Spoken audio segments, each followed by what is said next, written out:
চোখের কোণে শ্রাবণ নেমে এলে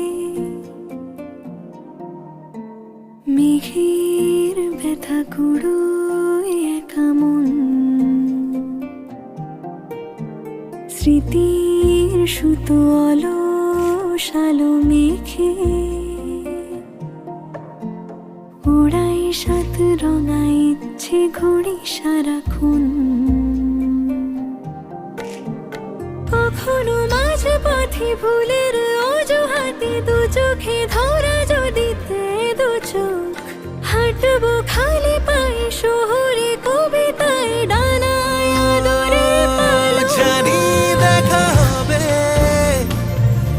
এভাবে মিশে যাবে যত মুখ ছোড়া চেনা গল্পের মোহর।